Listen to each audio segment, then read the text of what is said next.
Distancia hiperfocal, episodio 51.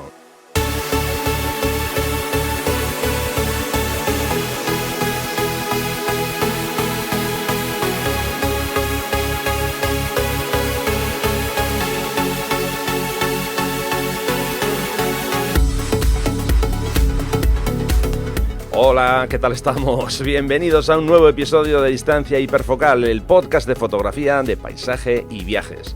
Soy Rafa Irusta, fotógrafo especializado en fotografía de paisaje, y un día más está conmigo Sandra Vallaure, fotógrafa, viajera y responsable del podcast Destinos Ifaka. Hola Sandra, ¿qué tal? ¿Cómo va eso? Hola Rafa, pues nada, muy bien, aquí encantada de estar en un episodio otra vez. Y yo más de que estés aquí. Bueno, venga, hoy vamos a compartir algunos consejos para añadir profundidad en tus fotografías de paisaje y, por supuesto, vamos a conocer a un nuevo fotógrafo que nos va a traer Sandra un poco más tarde. Pero antes de empezar, como siempre, como ya es habitual, quiero recordaros que ya podéis consultar las fechas de los talleres para el próximo año 2020. Y para empezar esta tanda de los nuevos talleres, vamos a arrancar la temporada en Asturias, pero esta vez en la zona más oriental, por la zona de Llanes y en sus alrededores. Taller Costa Asturias Oriental, los días 27, 28 y 29 de marzo. Toda la información la podéis consultar en rafairusta.com/talleres.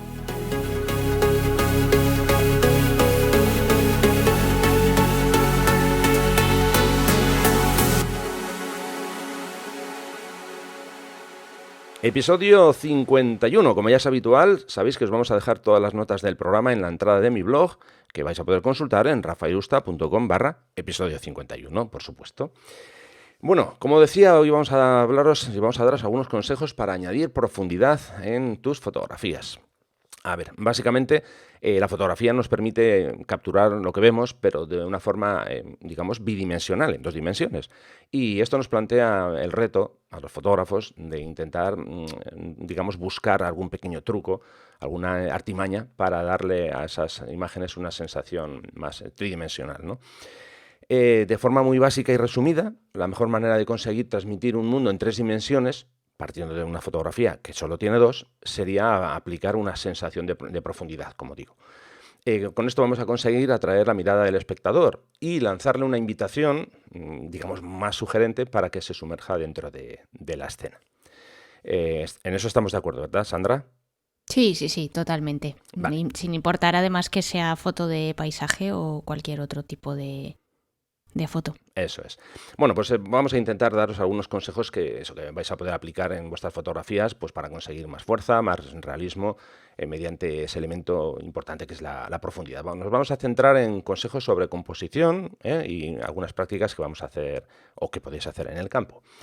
A ver, hay varias formas de añadir profundidad, también en el revelado, ¿no? Pero esa parte la vamos a dejar, si os parece. Bueno, como punto inicial, consejo, ¿no? Importante, incluye un primer plano interesante. Esto se podría aplicar no solamente para la profundidad, sino también para reforzar tus imágenes. Pero bueno, es interesante buscar un objeto en primer plano, un objeto o un sujeto que nos ayude, o mejor dicho, que ayude al espectador, que es el que está mirando la foto, a despertar un cierto interés, ¿no? Después, lógicamente, lo normal es también buscar un buen plano medio o de transición que nos lleve hasta el fondo, que sería la parte que redondea la imagen, la foto. De esta forma, lo que hacemos es invitar a recorrer toda la imagen, empezando desde el punto más cercano, vamos a decirlo así, hasta el más lejano.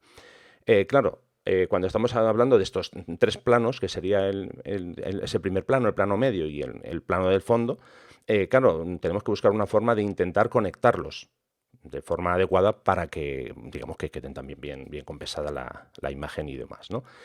Y bueno, pues una buena forma que tenemos puede ser, aparte de buscar ese primer plano, el plano medio y el plano final, sería utilizar líneas para unir estos diferentes planos. ¿Cómo vamos a usar estas líneas en composición? Bueno, pues podemos usar líneas reales o líneas imaginarias. Por ejemplo, ¿no? Imaginemos que estamos haciendo una toma de costa y tenemos un primer plano, una roca bastante digamos, imponente, impresionante, y tenemos una sucesión de rocas que van por detrás de esa grande que nos van llevando hacia el plano medio. Bueno, pues ahí realmente no es que haya una línea que está dibujada como si fuera con un bolígrafo, con un tiralíneas que une esas rocas una con la otra, sino que simplemente es una unión, vamos a decir así, un poco supuesta, ¿no? Que no, ya digo, no está establecida. No es como si, por ejemplo, estamos fotografiando un paisaje y tenemos una valla de madera, que ahí la línea está como más marcada, más reforzada, sino que en este caso de las rocas, el ejemplo que yo os pongo, pues digamos que las rocas se van uniendo de forma visual, pero no de forma que estén conectadas una con la otra. ¿Estamos de Yo acuerdo? creo que sí, yo creo que el concepto se ha entendido bien. Eso es. Sobre lo que decías de los planos previamente, de los tres planos, el primero, el intermedio y el del fondo. Una cosa que quería aclarar a los oyentes, aunque siempre lo decimos, pero una vez más no está de más, es que obviamente todos los consejos que vamos a dar hoy no son dogmas de fe y que cada uno puede aplicar el tema de generar profundidad un poco como quiera, que la idea es básicamente intentar que el espectador se adentre en la foto y que le llegue un poquito más y que se sienta un poco más parte de lo que estamos intentando reflejar o transmitir con ese ambiente que hemos creado en la fotografía y que el espectador tenga la impresión de estar dentro y no fuera. Y en cuanto al plano intermedio, hay una cosa que quería apuntar, y es que no es imprescindible, es decir, que hay muchas fotos también que funcionan con un primer plano potente, evidentemente algo en el fondo, pero que no es imprescindible que haya elementos en todos los planos para que la foto funcione. Lo que sí que es verdad es que si incluimos elementos en todos los planos, es muy importante lo que dice Rafa, ligarlos entre sí. Lo que no tiene sentido es meter cosas a barullo dentro de lo que es el encuadre de la foto y que luego no haya una vinculación entre esos distintos planos y que también la colocación de los elementos tenga un cierto sentido y un cierto equilibrio, que creo que también es una palabra importante en la temática del episodio de hoy. Sí, sobre eso, de hecho, por concretar un poco más, a ver, para que tengamos una representación de profundidad, incluso lo más sencillo del mundo sería un sujeto en primer plano y un fondo, que no tiene por qué ser un fondo definido. Estoy pensando, por ejemplo, en típica imagen de macro, que tenemos algo en el primer plano y el fondo está completamente desenfocado. No es un fondo que podamos, digamos, determinar qué es en muchos casos, porque, bueno, puede ser un fondo simplemente de color, en fin, o sea, por eso que realmente la información más sencilla sería un sujeto y un fondo, que el fondo obviamente va a estar ahí siempre, ¿no? Y eso, como yo cuando hablaba del el plano intermedio, sería la forma de intentar redondear más esa imagen final, pero como bien apunta Sandra, perfecto, con dos elementos es más que suficiente. Bueno, cuando yo hablaba de las líneas, os he puesto básicamente un par de ejemplos, el ejemplo de las rocas y el ejemplo de una valla, bueno, que digamos que es una línea, o entre comillas pueden ser líneas rectas, pero perfectamente podemos usar líneas que no sean líneas rectas, ¿no? Se me está ocurriendo, por ejemplo, las típicas líneas en forma de S. Tenemos, por ejemplo, un río que está recorriendo un paisaje y que va haciendo, digamos así, una forma de S, y ese al final es el camino que nos va llevando por la imagen y nos está aportando más profundidad a esa escena. Por eso digo que no tienen por qué ser líneas rectas, sino que las líneas curvas funcionan perfectamente, porque ya digo, le ayudan al espectador a ir recorriendo toda la imagen, ¿no? Cuando hablamos de líneas también, por supuesto, no podemos dejar de lado bueno, las líneas convergentes que digamos, llegan hasta un punto y sobre todo cuando usamos un objetivo gran angular. Todos sabemos que el uso de un gran angular bueno, pues refuerza muchísimo digamos, esa relación que hay entre los elementos cercanos y los elementos lejanos. Y como tiene a ver, la palabra, una cierta deformación óptica, ¿no? que hace que esas líneas, que supuestamente en muchos casos, por ejemplo, son paralelas, dejen de serlo. Ejemplo muy típico y muy manido. Vías del tren. Yo me coloco en el medio de las vías del tren con un angular, hago una fotografía. Esas líneas que van paralelas, al fondo ya no van paralelas. Coinciden No, y es en un un punto. triángulo. Eso es. Pues eso mismo, el ejemplo que yo acabo de comentar, claro, podemos trasladarlo a líneas, por ejemplo, yo estoy pensando ahora en la playa de Barrica, que creo que muchos ya conocéis cómo es la playa, los famosos flits que van adentrándose en el agua. Bueno, pues al final no es que tengan forma de flecha o forma como si fuera un triángulo, lo que pasa es que la forma se la provocamos cuando usamos un gran angular. Por eso es importante, ¿no? Como digo, el uso de esas líneas convergentes que al final lo que hacen es llevarte a un punto. ¿De acuerdo? Ujú. La Sí, li- sí, por eso también es muy importante no solo usar las líneas, sino ver también en qué posición del encuadre las estamos colocando. Que muchas veces, pues, si colocamos el principio de una línea en la esquina de uno de nuestros bordes, pues va a quedar visualmente más agradable. Hay que vigilar también un poquito la horizontalidad de ciertas líneas también para que no tengamos lo que yo llamo el efecto Titanic, ¿no? Ujú. Entonces, esos pequeños detalles que a lo mejor cuando estamos componiendo estamos tan pendientes de la luz, la exposición, los ajustes, bueno, pues que tengamos también, le podamos dedicar unos minutos también a precisamente a ver cómo posicionamos esas líneas y esos elementos dentro de los planos para que luego pues no tengamos que hacer recortes posteriormente en el revelado o que digamos, ostras, pues esta línea si me hubiera coincidido justo aquí hubiera quedado un poquito mejor. Ujú. De hecho, el punto donde confluyen esas líneas se llama punto de fuga. Entonces, es muy importante, como dice Sandra, ver dónde vamos a colocar ese punto de fuga, ¿no?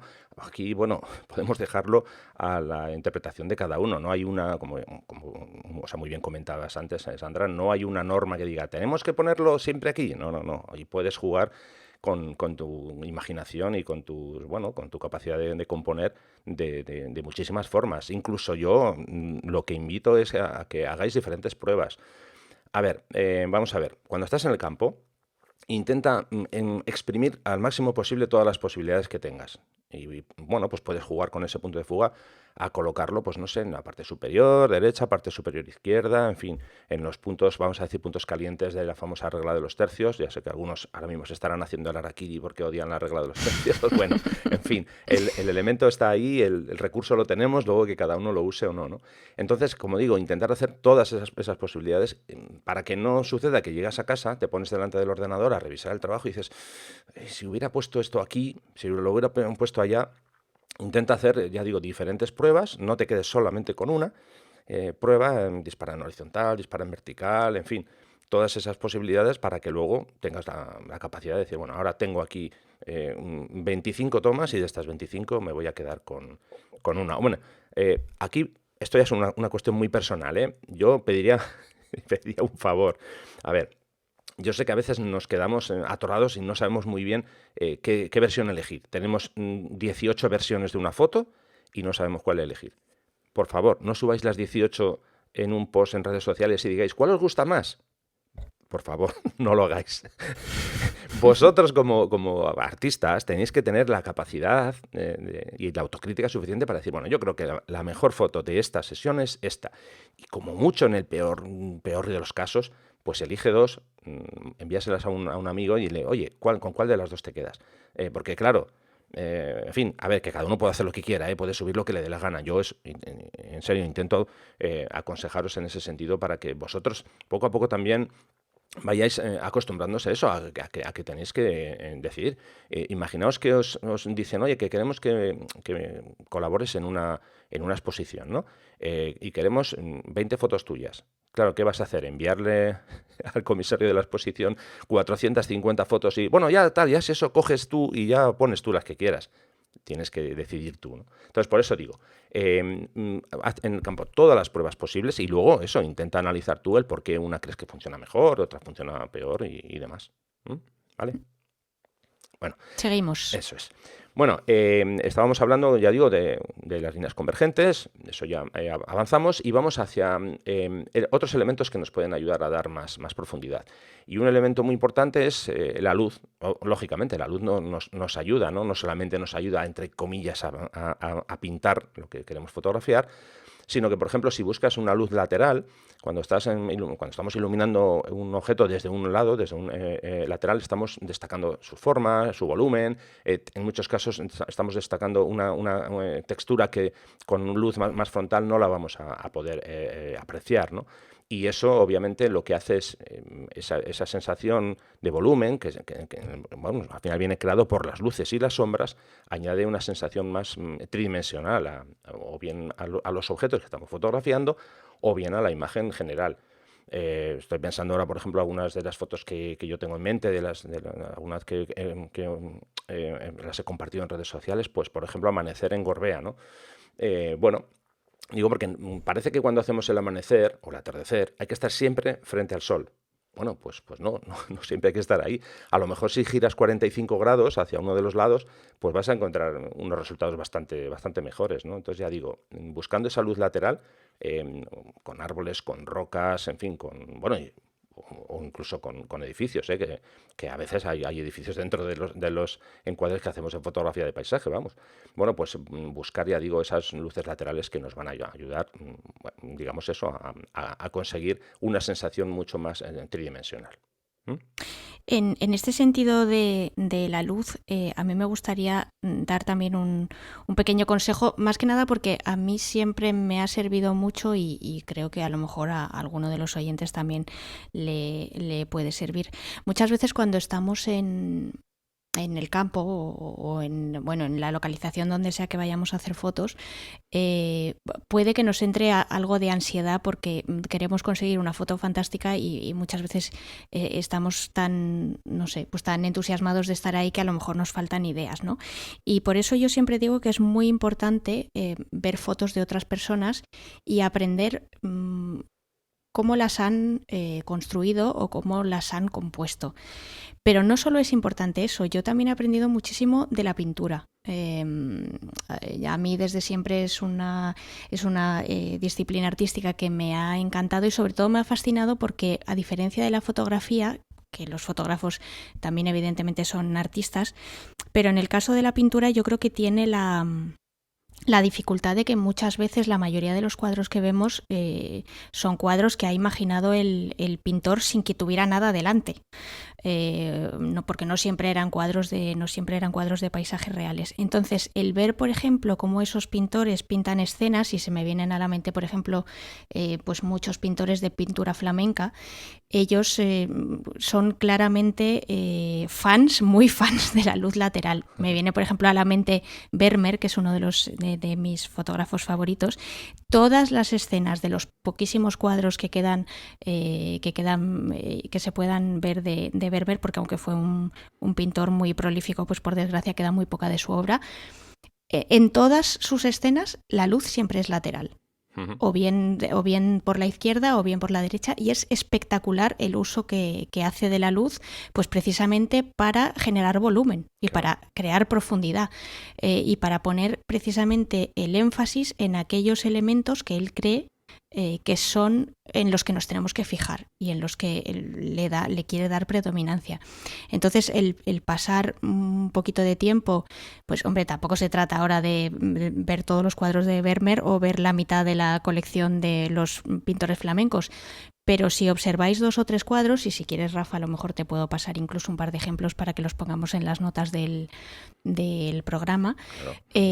pues podéis ver que efectivamente es lo que os digo, o sea, la luz es completamente lateral, que además eso también pensad que os va a ayudar en la exposición, va a ser que sea mucho más fácil porque seguramente el rango dinámico va a ser un poquito más tenue, con lo cual va a ser más fácil a la hora de hacer los ajustes y veréis que realmente así es como se genera muchísima profundidad. Ujú. Es un efecto muy, como diría, muy, no sé, que tiene unos resultados muy buenos. Ujú. Sobre esto que dices, quería hacer un apunte, que además ha estado muy bien cuando tú has comentado el tema de las sombras, ¿no? Digo que últimamente parece que estamos en unos tiempos a nivel fotográfico que nos duele mucho la sombra, hay que rellenarla como sea. No, no, es que yo quiero que se vea todo lo que está aquí debajo, ¿no? Y me vienen a la cabeza escenas en las que en este caso me desvío un poco de la iluminación lateral, voy más a la iluminación, al contraluz, por ejemplo. Si yo estoy haciendo una fotografía a un sujeto y detrás tiene el sol, es un poquito raro, bueno, un poquito no, muy raro, muy extraño, que la parte frontal, la que tengo justo delante, quede en sombra y que a su vez yo vea lo que hay ahí. porque si es un contraluz, muy complicado. Bueno, ojo, a no ser que la interpretación que haga el fotógrafo que muestra esa foto es que vive en un universo con dos soles. Entonces sí, claro, porque un sol le ilumina por detrás y otro le ilumina por delante. Podría ser. Como no es el caso, digo que a veces eso, estamos entrando en una obsesión porque tenemos que rellenar las sombras porque sí, que conviene controlar un poquito, ¿eh? Y dejar eso, que al final la sombra está ahí, que es un elemento muy, muy importante. ¿Mm? ¿De acuerdo? Yo soy muy fan de las sombras. Bueno, en general del lado oscuro, pero vamos, de las sombras. Al Hasta final se en ese trata de punto. que... Sí, al final se trata de que las fotos sean realistas. Eso Entonces, es. sí. De hecho, yo, por ejemplo, desde un punto de vista muy personal, a mí me gustan las fotos muy contrastadas y, de hecho, en alguna, pues, por ejemplo, en foto de calle, a mí me gusta que los negros sean muy, muy, muy negros. Ujú. No me gustan, en general, las fotos en blanco y negro, me gusta que estén muy, muy contrastadas y los blancos casi reventados Ujú. y los negros casi empastados. Creo que producen un efecto mucho mayor, le dan precisamente más volumen y más profundidad a la foto y luego también ayudan también a interpretar y a ver cuáles son los elementos pues que el fotógrafo quiere destacar. O sea que al final, perdonad si soy un poco repetitiva, pero volvemos un poco a lo mismo, a los mismos temas de los que trata el episodio, ¿no? Y por eso a mí me gusta eso, los negros muy negros y que haya sombras cuando sea necesario y oye que no pasa nada, que en nuestro día a día y en general suele haber sombras casi todo el día. Ujú. Correcto, eso es. Bueno, vamos con otro de los consejos. Y no es ni más ni menos que incluir capas en tus fotografías para añadir todavía más esa sensación de que lo que estás viendo tiene un efecto más tridimensional. A ver, aquí esto es muy sencillo. Básicamente tienes que ir añadiendo elementos a diferentes distancias de la cámara, por decirlo de una forma muy, muy rápida. Cuando antes yo os hablaba de plano, digamos, plano más cercano, plano intermedio y el fondo, pues ahí realmente son esas tres capas las que están presentes. Y sobre todo, por ejemplo, cuando estamos usando un teleobjetivo, aquí tiene todavía mucho más sentido, porque podemos hacer todavía, podemos potenciar más la creación de esas capas, ¿no? Jugando, por ejemplo, con valores de apertura, si son muy, muy grandes, como pueden ser f2.8, bueno, depende cómo sea el tele que tengamos, pero f2.8 o f4, porque vamos a conseguir lo que yo decía antes de desenfocar el fondo. Ahí ya tenemos ya dos capas muy, muy determinantes, ¿no? Que son ese primer plano enfocado y la parte del fondo que está, en este caso, desenfocada y que nos ayuda muchas veces a eso, a resaltar esa diferencia entre el primer plano y el fondo. Luego ya en otras situaciones, por ejemplo, no sé, después algunos de los ejemplos que estoy comentando aquí os los voy a dejar en las notas del programa, ¿eh? Se me está ocurriendo típico amanecer que tenemos, bueno, estamos en una zona por ejemplo, de montaña y tenemos diferentes capas de montaña que se van Mm. superponiendo a medida que tú vas viendo la foto, ¿no? Eso con un tele, pues la verdad que queda muy, muy chulo. El resultado es bastante impactante, ¿no? Realmente lo que estamos haciendo es crear una serie de degradados que se van formando por la distancia. Por la distancia y también en muchos casos hay elementos que nos ayudan. Por ejemplo, se me La ocurre niebla. eso, justamente. Es Te he leído a justamente. la mente, ¿no? Es que estabas hablando y me estaba viniendo a la mente una de tus fotos Ujú. y precisamente pues eso, ver los dedos de niebla como van entrando por un valle o al final te da una sensación de volumen y de profundidad muy, muy interesante. Tienes Eso que es. estar ahí para cazarla, con lo cual te tienes que despertar a las 3:30, pero bueno, la verdad que cuando lo consigues es muy, muy, muy chulo y no sé, te da así como un gustirrinín. Sí. Estos, a ver, sobre todo se puede conseguir de forma más, digamos, más presente con un teleobjetivo, porque cuando estamos disparando a una distancia muy larga, aquí entran elementos, eso, que afectan a la profundidad, como es, por ejemplo, las partículas que hay en suspensión en la atmósfera, en fin, influye ese tipo de situaciones. Por ejemplo, imaginemos que nos vamos a un safari a África, seguramente que habéis visto muchísimas fotos, por ejemplo, ¿no? Que vemos el sol perfectamente definido en forma circular, obviamente, porque muchas veces hay gente que me dice, oye, ¿cómo puedo hacer para que el sol no se queme? Digo, pues depende. Digo, si lo tienes, o sea, si estás disparando en un atardecer con un ambiente muy limpio y que no hay nubes, pues es complicado porque es que se va a quemar. Ahora, si encuentras en una situación como esta que digo, te vas de safari a África, por ejemplo, a última hora de la tarde, el ambiente está ya de todo el calor del día que se va acumulando, las partículas de polvo en suspensión, eso al final crean un filtro que con eso nos permiten conseguir el cielo con esa trama. O se me está ocurriendo ahora también, por ejemplo, en la zona de, no sé, en la India, en Varanasi y demás, creo que todos hemos visto fotografías del sol perfectamente definido. Claro, si tú te fijas en el ambiente de toda la polución que hay ahí almacenada, pues bueno, eso cobra todavía más sentido, ¿no? El hecho de que esos elementos, como digo, que hacen de barrera y hacen de filtro y nos permiten captar imágenes eso de otra, digamos, de otra forma, ¿no?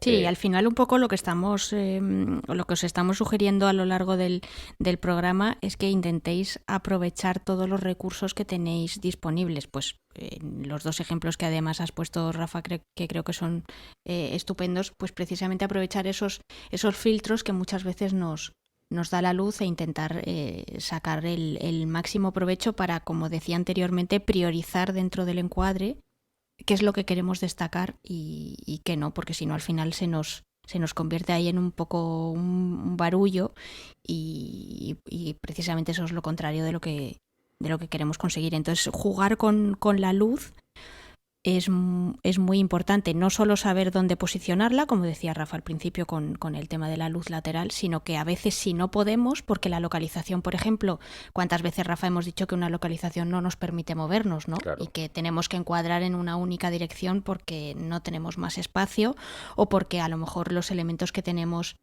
detrás o en un lado rompen lo que queremos que salga en la foto, ¿no? Pues en ese caso hay que intentar aprovechar la luz al máximo para que nos dé el resultado que queremos, y de ahí la importancia de, pues eso, ver cómo solucionan otros fotógrafos esas mismas situaciones y ver cómo sacan partido a lo que tienen delante de la cámara. Tú hace un momento hacías alusión al elemento, uno de los elementos muy socorridos en fotografía de paisaje, como es la niebla.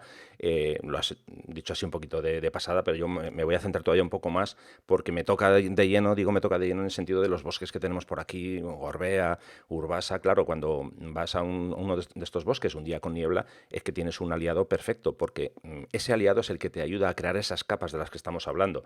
Si tú vas un día sin niebla, claro, tienes tantos elementos en el bosque que a veces es que es muy complicado conseguir algo interesante, porque claro, dices, a ver, es que está todo hecho una pelota, ¿no? No puedo hacer una diferenciación, ¿no? Y en el momento que tienes un poquito de niebla, eso vamos, es un aliado perfecto, porque precisamente te ayuda a eso, a ir creando diferentes capas a lo largo del bosque, ¿no? Realmente es un elemento que funciona muy, pero que muy bien. Y luego ya finalmente, ya para terminar, a ver, hay un elemento aquí. Yo lo voy a plantear casi como una especie como digamos, de encuesta, a ver vosotros cómo lo veis. Empezando por ti, Sandra. A ver, estamos también un poquito, entre comillas, obsesionados con que todo tiene que estar enfocado en la foto, ¿no? Y por eso muchas veces se hace lo que se llama focus stacking, que es un apilado de foco, para que tú tengas el primer plano a foco, el plano intermedio a foco, el fondo a foco, todo, que esté todo perfectamente enfocado. Y yo estoy de acuerdo, pero a veces no estoy de acuerdo. Es un poco, ¿sabes? Que sí, pero no. ¿Por qué? Porque al final, a ver, no sé si no sería de más ayuda para el espectador que a medida que está viendo una escena, lo que tiene más cerca esté más enfocado, y a medida que se va alejando lo que está viendo, que, a ver, no digo que esté desenfocado, pero que no tenga ese, ¿cómo diría? Ese chasquido de foco que tiene ese primer plano. Me voy a explicar. Yo tengo un paisaje delante, que tengo una roca en primer plano perfectamente enfocada, maravillosamente enfocada, y tengo una montaña que está situada, yo qué sé, a 8 kilómetros y también está perfectamente enfocada. No sé, yo ahí a veces dudo y digo, pues es que casi prefiero que esté más enfocado ese primer plano y digamos que en el fondo es que por lógica, por una cuestión de óptica, es que casi que doy por norma que va a estar desenfocado. No sé cómo lo ves tú. Pues mira, desde un punto de realismo y desde un punto real, al final, y yo que no soy óptica y que además suspendía física en segundo de BUP, con lo cual me la quité de encima en cuanto pude, al final es lo que tú dices, o sea, nuestros ojos son digamos que hacen muy bien su trabajo, pero no son perfectos. Entonces, es verdad que todo lo que tenemos cerca o relativamente cerca lo vemos con una nitidez espectacular, y conforme las cosas se van alejando, obviamente ya no tenemos el mismo nivel de nitidez. Con lo cual, si lo que queremos es una foto muy realista, deberíamos de seguir ese principio, es decir, que conforme las cosas se van alejando deberían de perder, no digo que se conviertan en una cosa completamente distorsionada, pero sí que deberían de perder nitidez. Otra cosa es el estilo y el toque personal que le queramos dar. Uno de los fotógrafos, por ejemplo, de los que he destacado en un episodio anterior, que ahora no me acuerdo del número, y si quieres, Rafa, luego lo buscamos, es Albert Dross. Albert Dross está absolutamente obsesionado con la nitidez de sus fotos, y en la mayoría de sus fotos hace focus stacking. O sea, yo lo he visto trabajar y sé que lo hace. Y de hecho él lo cuenta en sus talleres, en su página web, etcétera.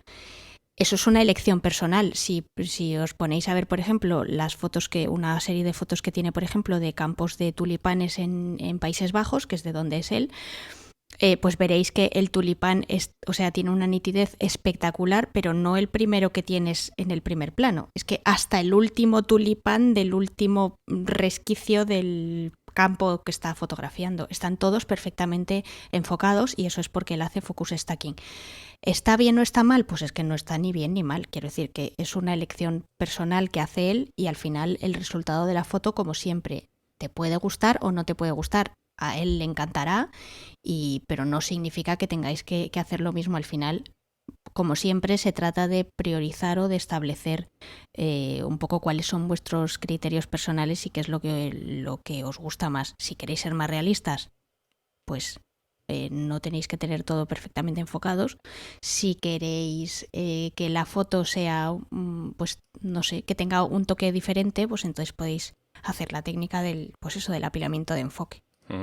Eso es correcto.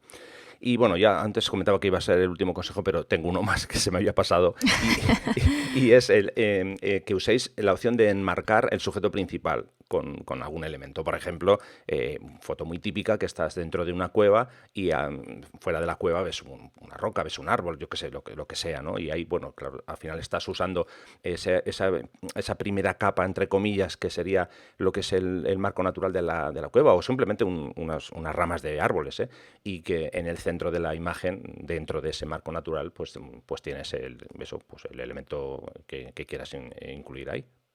Puede ser un árbol, en fin, lo que sea, ¿de acuerdo? Bueno, pues este ha sido un pequeño repaso.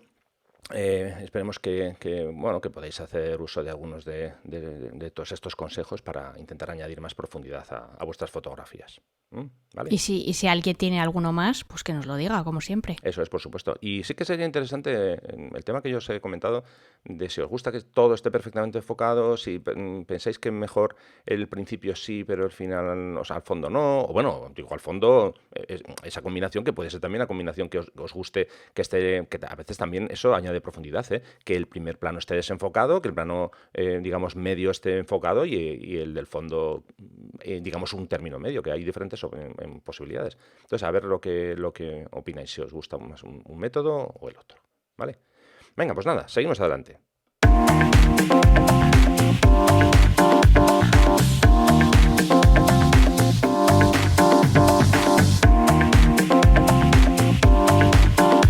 En Distancia Hiperfocal hablamos de viajes con Sandra Vallaure. Venga, Sandra, pues nada, es tu turno, a ver a qué fotógrafo nos vas a acercar hoy.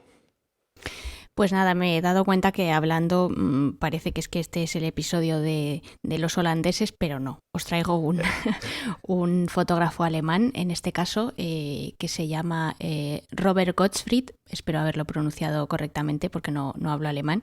Y antes de empezar a contaros un poco por qué os traigo este fotógrafo, quería darle las gracias a dos personas que sigo en Twitter, que son Coteciño e Inoportuno, porque gracias a ellos dos pues descubrí el trabajo de este fotógrafo y por eso os lo traigo hoy.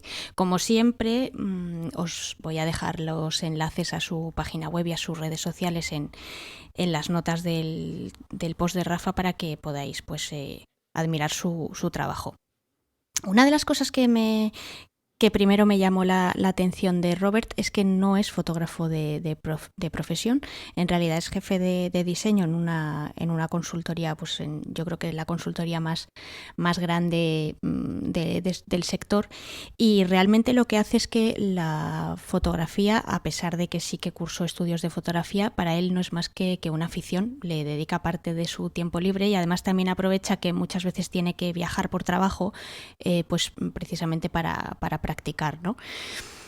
Otra cosa que me llama mucho la atención de su manera de entender la fotografía, pues no es la temática, y de hecho ya veréis cuando os metáis en su página web que es extraño que no me llame la atención su temática, puesto que tiene fotos realmente originales, ni tampoco son los colores, ni tampoco el procesado, ni siquiera es la composición.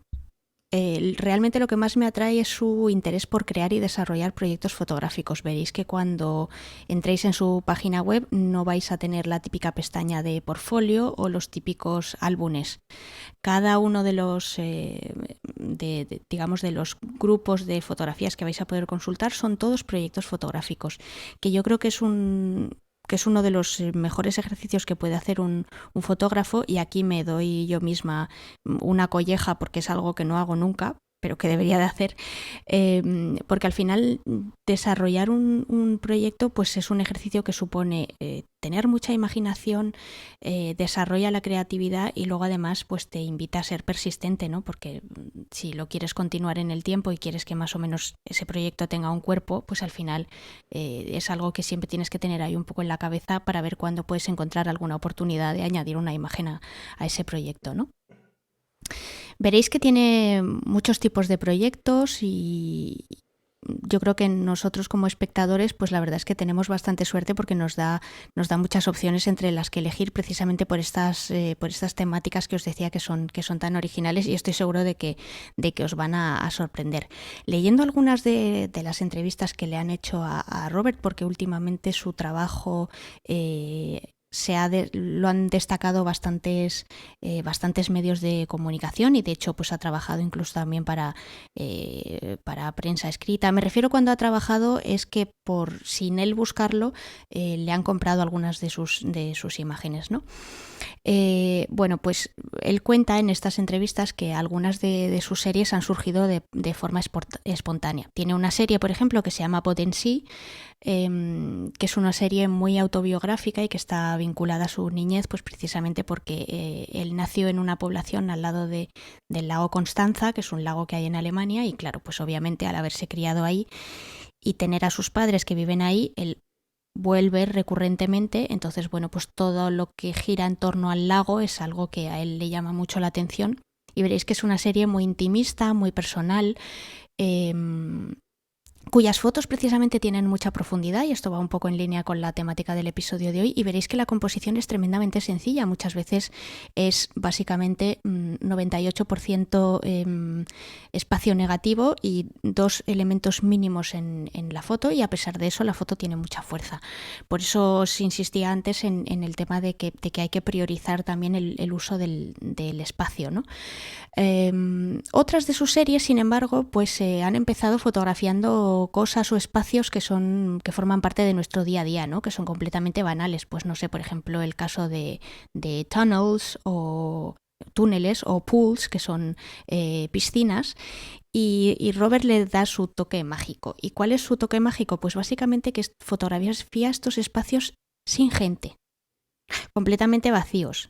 Pero no es que haya ido y haya habido 3 personas y las haya borrado con Photoshop. No, es que él espera literalmente a que no haya nadie. También tiene otras series en las que fotografía partes de ciudades, pues por ejemplo en Camboya o en Japón, en las que no hay nadie. Pues sale a las típicas 3 o 4 de la mañana, esa hora en la que el resto estamos durmiendo, y bueno, pues consigue captar un espacio de una manera que no tiene absolutamente nada que ver con cómo te lo imaginarías, ¿no? ¿Qué tiene esto de, digamos, de especial en el caso de Robert? Bueno, pues que también el hecho de ser proyectos personales, es decir, que no son encargos, puesto que ya os he dicho que no se dedica a ello profesionalmente, lo que le permite es tener libertad total a la hora de fotografiar, es decir, que él fotografía lo que quiere, cuando quiere y como quiere, ¿no? Y de hecho, pues eso también incluso se ve un poco reflejado en el revelado, porque también es muy sutil a la hora de darle pues los tonos adecuados a ese tipo de fotos, sin realmente usar grandes estridencias, ya lo veréis. Son fotos muy agradables, como suaves, digamos, por describirlas de alguna manera. Y bueno, él dice que su motivación en realidad a la hora de realizar estos proyectos y a la hora de seguir haciendo fotos es la satisfacción personal, es decir, que él no hace fotos para nadie más que para sí mismo, y él disfruta desde el momento en el que coge la cámara hasta que la foto pues la termina de revelar, ¿no? Entonces él disfruta estando ahí, disfruta estando en soledad, que es algo que cuando veáis sus fotos obviamente no os va a sorprender. Y luego él también confiesa que huye, pero de manera innata, no porque eso se le haya metido en la cabeza. Él huye generalmente de los sitios de postal, y cuando me refiero a los sitios de postal es aquellos sitios a los que generalmente vamos, y yo me incluyo, pues porque son el atractivo principal de ese lugar en el que estamos, ¿no? Pues yo qué sé, la Torre Eiffel en París, imaginaros, o no sé, o la Estatua de la Libertad en Nueva York, ¿no? Entonces él precisamente huye de esos sitios porque, bueno, pues no sé, siente una cierta aversión, y él se va pues a otras zonas o a otros rincones a los que seguramente pues otros no iríamos, o por falta de tiempo o porque no nos ha dado por explorar, ¿no?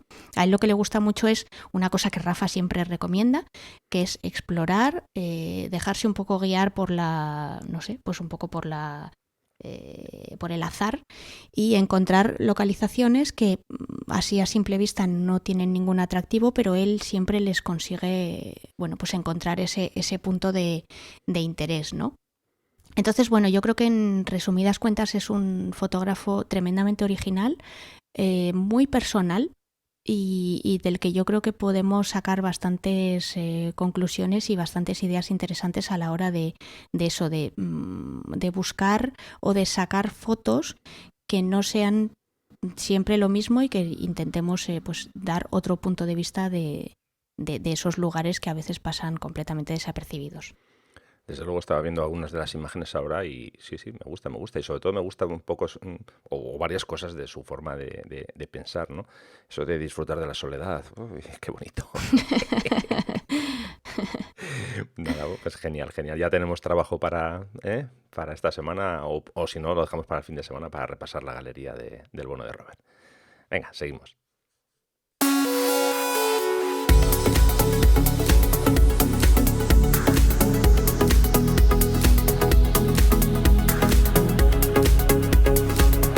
Venga, ya estamos a punto de despedirnos, pero antes de nada, he estado aquí yo haciendo mis deberes. Episodio 31, en el que Sandra nos habla del trabajo de Albert Deros, no obstante, luego lo voy a dejar en las notas para que lo tengáis ahí, que sea solamente pinchar, pero repito, episodio 31. Sandra, que hemos llegado al final ya. Menos mal que te tengo de apuntador siempre. Gracias. Faltaría Es más. que, oye, después de 51 ya se me van olvidando. Normal. Ya son muchos fotógrafos. Hombre, yo he tenido que buscar, no te creas que tengo una bueno, memoria pero está bien que mientras yo estaba hablando, pues que tú lo hubieras buscado, y así también queda grabado en el audio, por si acaso alguien luego no tiene tiempo de repasarlo por escrito. Eso. Una cosita que se me ha olvidado decir cuando estaba hablando de Robert Gottfried es que he mencionado a las dos personas que me habían descubierto a este fotógrafo, que son dos perfiles en Twitter, el de Coteciño y el de Inoportuno, dos perfiles muy diferentes, pero a los que os recomiendo que, si tenéis un perfil en Twitter y si es una red social en la que estáis más o menos presentes, pues que los sigáis, porque son dos perfiles que merecen muchísimo la pena. Uno por sus fotografías y el otro por sus recomendaciones y por ser una fuente de inspiración, por lo menos para mí. Genial. Bueno, dicho esto, nada, pues como ya nos estamos a punto de despedir, como siempre en cada episodio os digo que si os apetece añadir algún consejo para añadir profundidad a vuestro vuestras fotos y que es algo que practicáis bueno, pues habitualmente. Hoy me atasco muchísimo. Que nos lo contéis, que también si os apetece pues que respondáis a la pregunta que ha lanzado Rafa al final de la otra sección. Y nada, que para cualquier comentario o cualquier pregunta pues ya sabéis dónde estamos. Podéis hacerlo a través de la sección de comentarios del artículo del blog que Rafa va a dejar con todas las notas de este episodio, y si queréis hacerlo a través de las redes sociales, pues en Instagram podéis preguntarle a Rafa mencionando su usuario, que es Rafa Irusta, y si queréis contactarnos a través de Twitter, pues podéis hacerlo mencionándonos a los dos o al que prefiráis. En el caso de Rafa, su usuario también es Rafa Irusta, y en mi caso yo soy Vallausa, que es VA2LSAUSA. Eso es, bueno, a ver, intentamos siempre responder a todo, pero puede ser que en algún caso se nos haya hay pasado veces algún que se nos comentario, pasa, Eso es. se nos Pero pasa, o sea que si es así, si pues se oye, nos pasa, perdonadnos. Eso es. Insistid. Eso es. Intentamos ahí estar siempre, pues nada, al quite, pero bueno, ya digo que a veces puede pasar. Bueno, pues nada, por mi parte, como no, una semana más. Sandra, muchísimas gracias por haber estado aquí, por hacernos compañía, por traernos el trabajo de otro fotógrafo, y en 15 días estamos de nuevo dando la matraca aquí, sin parar. Sí, hasta que nos echen, ya lo hemos dicho. Ay. Somos como los de la fiesta de fin de año, hasta que nos echen.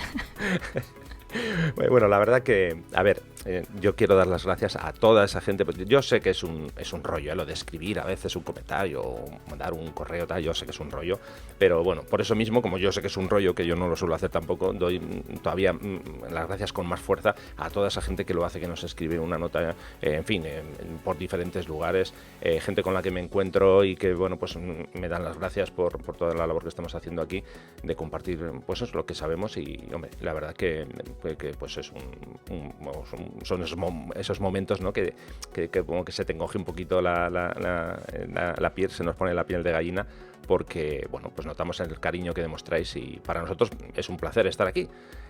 Lo compartimos muy a gusto, encantados, y bueno, si nos deja el trabajo y demás, aquí vamos a seguir dándos la paliza. Nada, Sandra, lo dicho, un abrazo fuerte, y en 15 otro días para ti. Estamos por aquí de nuevo. Y Venga, nada. Otro para ti y otro para los oyentes. Nos escuchamos en 15 días. Eso es. Nada, y bueno, por mi parte, pues ya simplemente despedirme, recordaros una vez más que tenemos taller en la costa de Asturias, en este caso en la costa más oriental de Asturias, en la zona de Llanes, los días 27, 28 y 29 de marzo. Si queréis más información, rafairusta.com/talleres. Muchísimas gracias a todos por estar ahí. Nos escuchamos en 15 días en un nuevo episodio de Distancia Hiperfocal. Buenas fotos y hasta pronto. Gracias.